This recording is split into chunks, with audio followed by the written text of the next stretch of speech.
I am truly scared.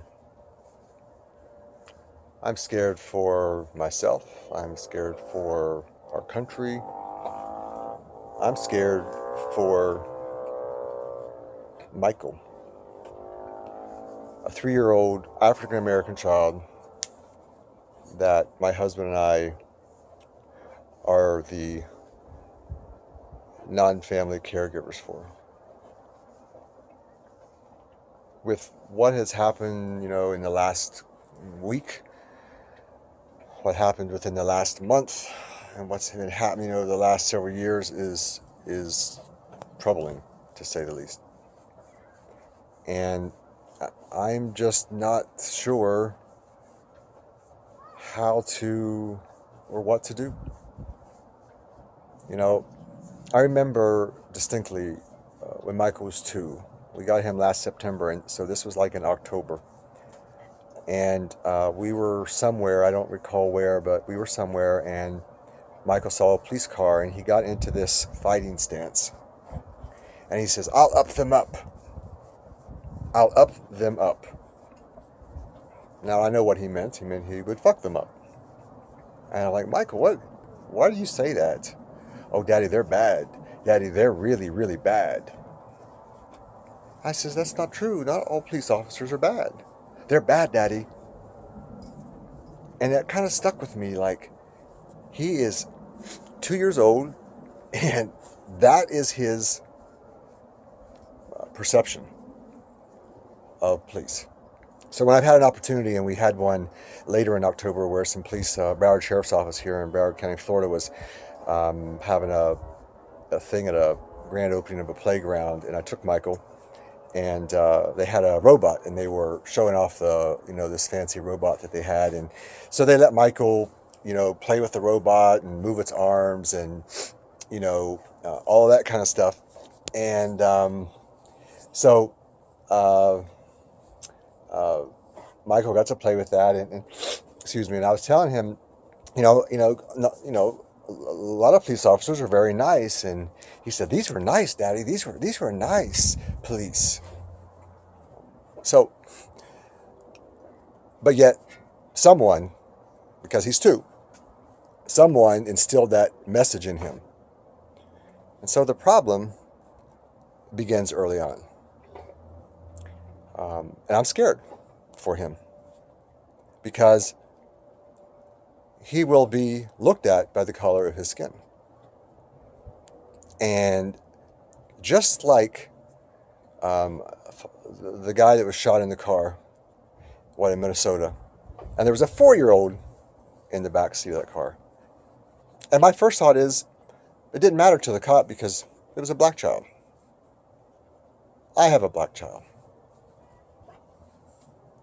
And that child's life did not matter. That cop had no concern for that. Not only did the person was a law-abiding citizen with a concealed permit, but the officer was so careless as to shoot into the car where a 4-year-old was in there. And Michael's 3. And I could see that relationship, and I could see the similarities in that. Had it been a white person, and even the governor said, had it been white, this would not have happened. Had it been a white child, they would not have had to experience this from the police. So imagine being 4, and that's your experience. And I don't know about you, but that would stick with me, I think, for a long time. That a police officer not only killed someone in your car, but you were in that car as well, with no care at all for your life. So my question is, how do I raise Michael to believe in, that not all cops are bad, when I also have to raise him to believe that he needs to be skeptical, and he cannot trust the police. So when I was being raised, we were taught that we could always trust the police. Now I've come to learn as an adult that that's quite not the case. But am I to teach him at an early age that he can't trust? I don't want to do that, but I don't feel like I have a choice. I feel like I am forced into, teaching him that he can't trust. And that's sad. And that alarms me. And that alarms me. That I cannot apply my experiences as a child to Michael because they don't work for him. Simply because he's black. And to anyone out there who's on my Facebook or on social media that views this video and thinks that I'm coming out of left field somewhere, I just don't have time for you. I'm going to tell you right now. The ignorance that I see on Facebook from people who don't see race as an issue, it's because you have white privilege and you don't have to experience these things. So you can be removed from it. And that is part of the problem. And the other part of the problem is that we have politicians who go around, we see it on a daily basis, promoting hate, promoting divisiveness. We're going to build walls. We're going to, say that Mexicans, are rapists and bring in drugs and are all this sort of stuff. And we accept that. So many Americans accept that. And what you're basically doing is saying that we, whites, are better than someone else. That's exactly what they're saying. And you cannot convince me otherwise. You can say whatever you want. You can try to defend it all you want. It's not defensible or indefensible. You can't do it. And then you have religious leaders who do the exact same thing with a cross around their neck, who promote hate right from the pulpit, whether it's in the LGBT community or whether it's with race. We see it all of the time. All the time. So when politicians are saying, we need a conversation, we need to know what's going on is right in front of us. Open your eyes and you'll see what's going on. It's not about laws, and though we do need more laws and we do need, more sensible gun legislation by all means. It has nothing to do with the Second Amendment, but again, the ignorance of people who want to make that argument is just that, ignorance. It's not about the Second Amendment. Second Amendment doesn't give us every right, neither does freedom of speech. Just because we have freedom of speech doesn't mean we can say anything we want to say. You can't yell fire in a theater, can you? That would be freedom of speech.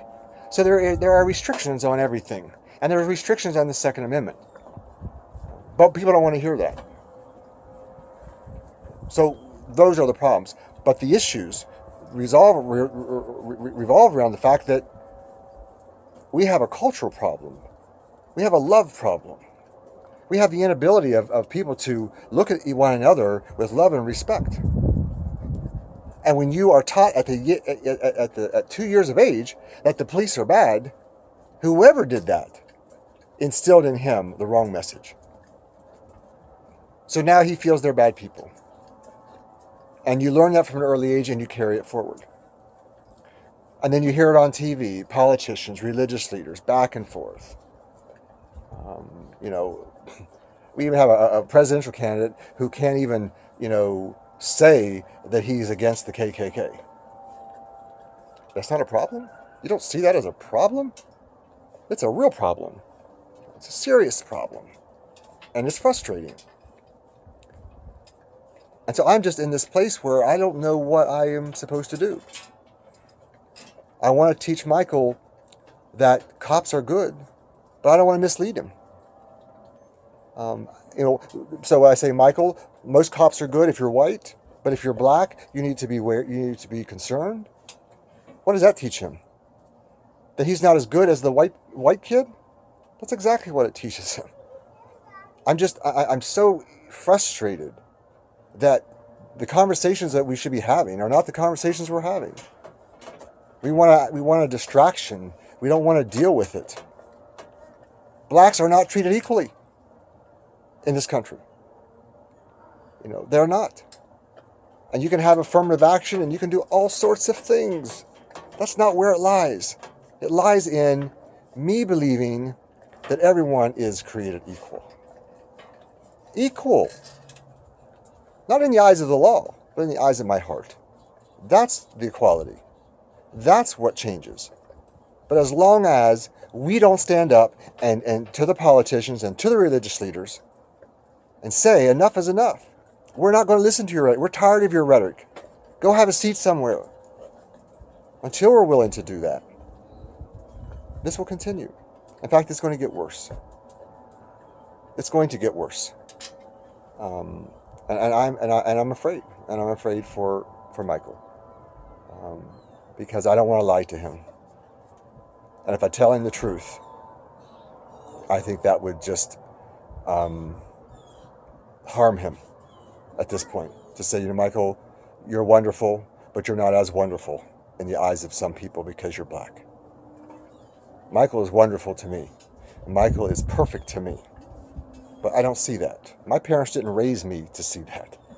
We weren't raised to believe that there was a difference. And I'm so grateful for that. And my parents didn't come from a time where that was popular, but they did. But that's not the case for everyone.